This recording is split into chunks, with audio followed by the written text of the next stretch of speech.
Hi folks, Dave, the Honest Audiophile. This is the Spirit Torino IEM Twin Pulse Beryllium, and these are my Honest Audiophile impressions. I want to thank Spirit Torino for providing the IEM Twin Pulse Beryllium for review. Greatly appreciate it. Spirit Torino, you rock. So the Spirit Torino IEM Twin Pulse Beryllium. This has a very interesting technology on the inside and some unique driver configurations. So I'm going to put a link up on the screen and somewhere down below in the description that will take you to Spirit Torino's website, and you can read up about all that technology, and they will explain it way better than I ever could. The Spirit Torino IEM Twin Pulse Beryllium will set you back $1,075.24 from your bank account. It has dual 10mm micro dynamic beryllium drivers, 16 ohms of impedance, 114 decibels of sensitivity, and a frequency response range of 14 Hz to 33 kHz, and it's calibrated on an isophonic curve. So the Twin Pulse Beryllium comes in this white box, get a little bit of branding, and it says made of sound. Made of sound. On the backside, you have some pictures and explanations of various things going on with the Twin Pulse Beryllium. Got your model name there, and then you got a diagram. And then opening up the lid, you get a little map and a nice presentation. Opening it up, you get a carrying case, place for the IEMs to sit, and then you get a nice tray that is got tips and filters on it. Yes, this does have exchangeable filters, and then you get small, medium, and large of silicone tips, a set of dual flange tips, and a set of small, medium, and large foam tips. The filters do make a difference. You get three of them. Red, black, and then like this grayish color. The gray ones were pre-installed, and those are the ones that I used. The red ones added more bass, I think about 3 dB of bass, and it was just a little bit more fun sounding, but at times it could be a little too much, a little too bloated, and a little too fat. I didn't really care for that. The black ones removed 3 dB of bass, and it just kind of sounded a little bit lean, a little bit thin, and it wasn't really enjoyable. So I stuck with the ones in the middle. Tips also made a slight difference. I found that silicone tips kind of added a little bit more sparkle and energy and sizzle to the sound. And overall, you didn't have as much body overall. And foam tips were what I used. I was really surprised. Normally, I don't use foam tips.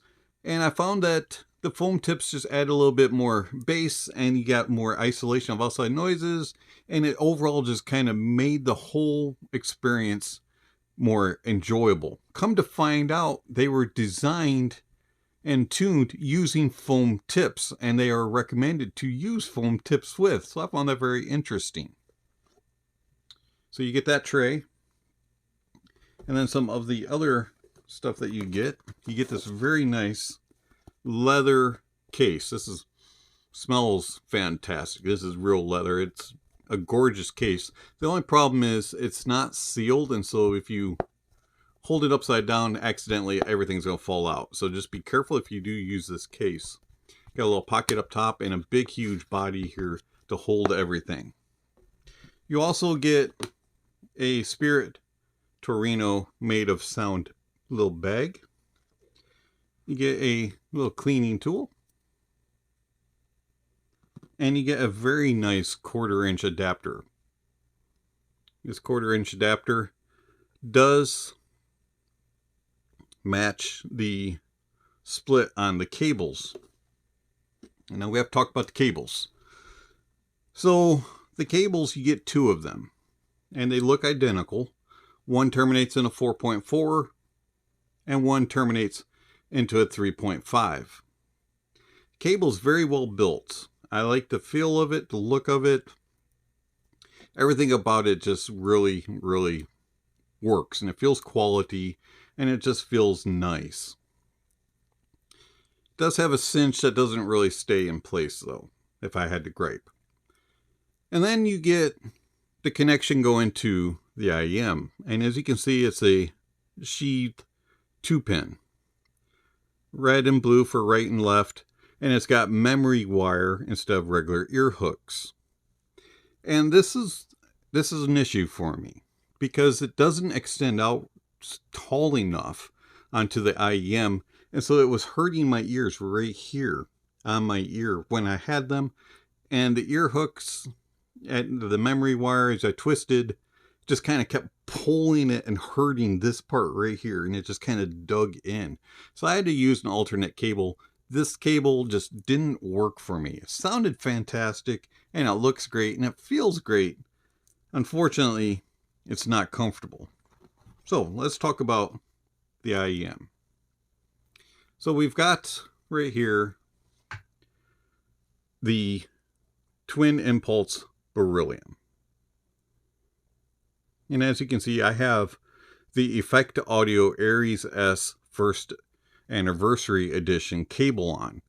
And it's got a lot longer of a stem and it has ear hooks. And I just find that when I was using the stock cable, it dug in right here.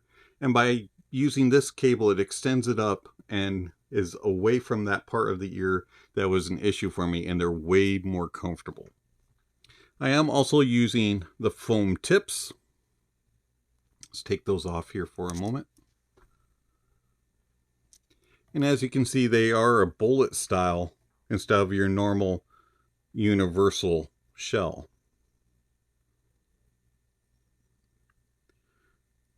Right here on the end are your filters, and they just spin off. Nice thing is they are a little bit larger than normal filters, so they're a little bit easier to grip when you're putting them back on and taking them off. The IEM itself is really cool looking. It has this nice design with this ridged metal and stuff, but unfortunately this edge is really sharp. And so what I found was using the stock cable and silicone tips, this would just cut into my ear. And it was just very painful to use. And I just did not enjoy it. Now, foam tips do help to secure it and hold it a little bit farther away from the ear. So it was a little bit better. But I found by changing the cable and using the foam tips that the comfort got a whole lot better. Putting them in your ears is a cinch. You just warm up your foam tip a little bit, slip it in there, let your foam expand, and you're in your own little world. These things isolate outside noises extremely well. Probably 75% of outside noises being blocked. These things are fantastic with foam tips. With the silicone tips, not quite as good, probably somewhere about 60-65%, depending on which foam silicone tip you're using. But the foam tips definitely did a better job at isolation of outside noises. As far as comfort, I found that they were rather enjoyable for several hours at a time. Had no issues wearing them with this configuration with the longer stemmed cable and foam tips. Using the stock cable and the silicone tips, it was half hour at most, but using this configuration, several hours. The Twin Impulse Beryllium is actually fairly easy to drive to get it to volume. It is a little bit responsive to power, and you get a little bit better of a performance when you have a more powerful source. So they do scale with better gear. Most dongles got them to volume very easily, had no issues there. DAPs did a good job, and Desktop also did a very good job, so they're not really that picky. And I found that I enjoyed them on everything I have. But I did mostly listen on DAPs and Desktop. So the Spirit Torino IEM Twin Impulse Beryllium. Man, that name just rolls off the tongue, doesn't it? The Twin Impulse Beryllium, how does it sound? So the Twin Impulse Beryllium has a very unique sound signature. And if you read the information that's down in the description, it mentions how they were tuned and how the process that they went through, where they had artists and musicians and normal people, everyday, listeners, listen to the IEM and then listen to recordings and matched up the sound. And they used recordings that they did themselves, binaural recordings of jazz, classical, and acoustical music. And it's a very interesting process that they went through. And then, of course, they tuned them using foam tips. And I was rather pleasantly surprised at the outcome. So, the bass of the Twin Impulse Beryllium is powerful. It's got authority, it's got punch, it's got slam, it's got kick, it's got that wow factor, and it has this nice texture to it, and it just engages and it just really drives home, and it's just a very enjoyable bass, but that is well controlled and very detailed and nicely resolving. It's a fantastic sounding bass. It's a very dynamic bass, and it just really grips you in the music and just really just pushes it through and just gives you that emotion that you want out of bass. This is a fun bass, and it's not a bass head bass, but it's a very engaging and realistic and natural bass, and it's very, very fun, but yet detailed and has a natural tone and timbre to it, and stays well controlled with details that go all the way through sub bass, mid bass, and upper bass, and it's very resolving. You're not going to miss out on anything. The mids have a very natural presentation to them, and everything is just right there in front of you on the stage, and it's very engaging, and it puts a spotlight on the singer or the musical soloist without driving it too far forward and elevating them beyond everything else and putting everything else in the background. Everything still is very cohesive and balanced, but yet you get this picture of the spotlight being on that person at that time during the track, and you just kind of can hone in and go, yep, that person is playing the clarinet right now. Everything else is mixing in together properly, but they're in the spotlight at the moment, and you can just envision on the stage the spotlight being on that soloist. Same thing with vocalists, and it just is a very natural sounding, very, very true tone and timbre. Instruments sound accurate and true, vocalists sound accurate, and everything is just very pleasing and enjoyable with good details and resolution, nice space, and very good depth and layering within the mids. It's a very fantastic sounding mid. It envelops you into the music. Mids are what we hear the most, and mids are what are focused on in the Twin Impulse Beryllium. Then you have the treble. The treble extends out very nicely. You have very good extension, lots of nice air. There's good crispiness and of a nice bit of details and very good resolution, and it has a very good control where it gives you the crisp, the edge, the bite, but yet never bites you, never gets fatiguing. It gives it in a very controlled way, and it's very pleasing and enjoyable. Soundstage of the Twin Impulse Beryllium is, one word, natural. There's something about the way that it just produces that puts you into place. You just can imagine, yep, I'm at that venue. I'm enjoying this track with everybody else. You can imagine people sitting next to you and people in front and in back, and you're seeing the stage. You can just envision the setting, and it's natural. And it can be very intimate, or it can be grand. It can be in between. It can be long, narrow, tall, short, whatever words you want to throw out there. It does it, and it reproduces it very naturally and accurately.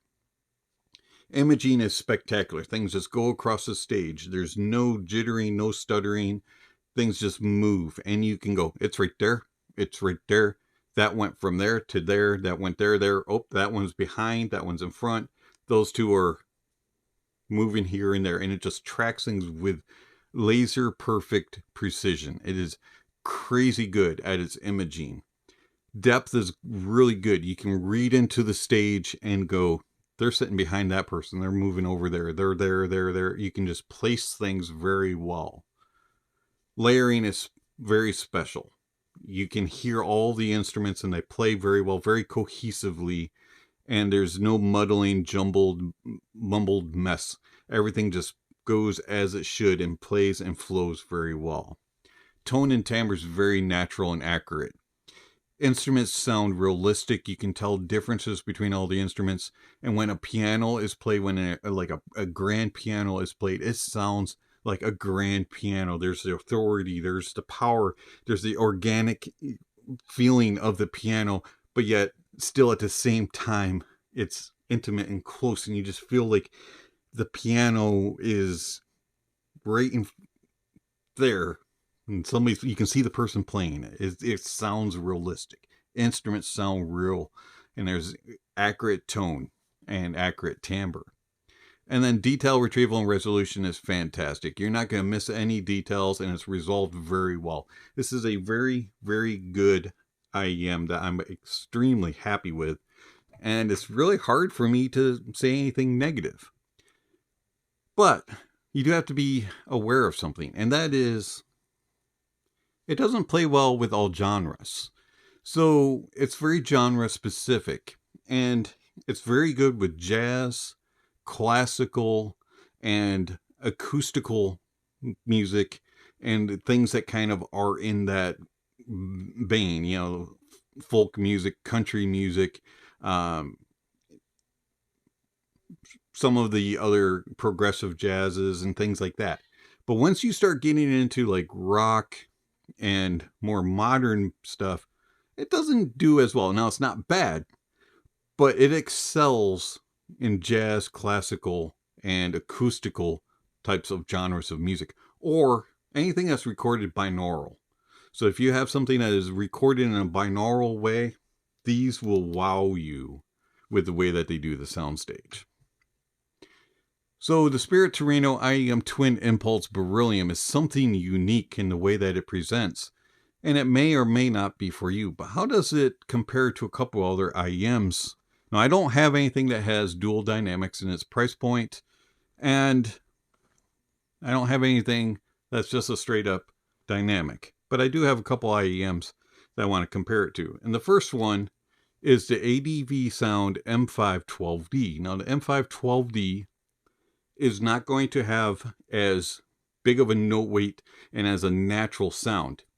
It's going to be a little bit thinner and a little bit leaner sounding, but it's going to have a bigger sound stage, and it's about as detailed and as good at resolving, but it's a little bit more analytical leaning, and it's going to be a little bit, at times, could be a little bit more aggressive in its presentation, whereas the Twin Pulse Beryllium is going to be a little bit more natural and a little bit more cozy.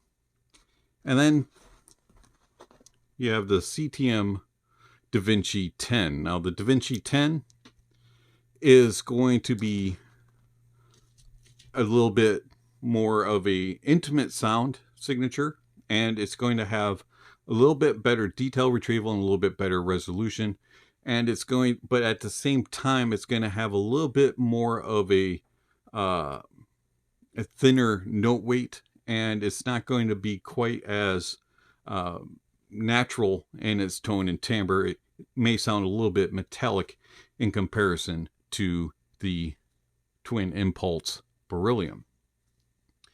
So the Twin Pulse Beryllium, yeah, I like this IEM, and I like it a lot. It's fun, it's engaging, and it's very natural, and it's very accurate. And it has a soundstage that is something special that you just don't hear often. And it's a special IEM for the jazz, classical, and acoustical lovers. And I'm one of them. This is Dave. This has been I'll spit it out. This has been Dave with The Honest Audiophile, and I just threw myself off for my ending. Anyways, thank you for watching, and I'll catch you on the next video. Speaking of next video, somewhere on the screen, subscription links and notification bells. If you haven't already, please check those off. Don't forget to give a thumbs up or a thumbs down to the video, and check out all the links down below. There's all kinds of information down there regarding how you can contact channel, follow channel, support channel, all that kind of stuff is listed down below. Speaking of supporting the channel, I want to thank all of my supporters through Patreon and YouTube memberships. Thank you very much for all that you provide to the channel. Is much appreciated. And if you're interested in supporting the channel, please check out the link down below. There's all kinds of ways that you can do that, with a one-time gifts through PayPal and Venmo, or monthly subscriptions to Patreon and YouTube memberships. With those, there are different levels, and you could get access to my private Discord server, or also other benefits like one-on-one conversations and all kinds of other things. So check out the links if you're interested in supporting the channel. It'd be much appreciated. And lastly, don't forget to enjoy the music, and that honesty is the best policy.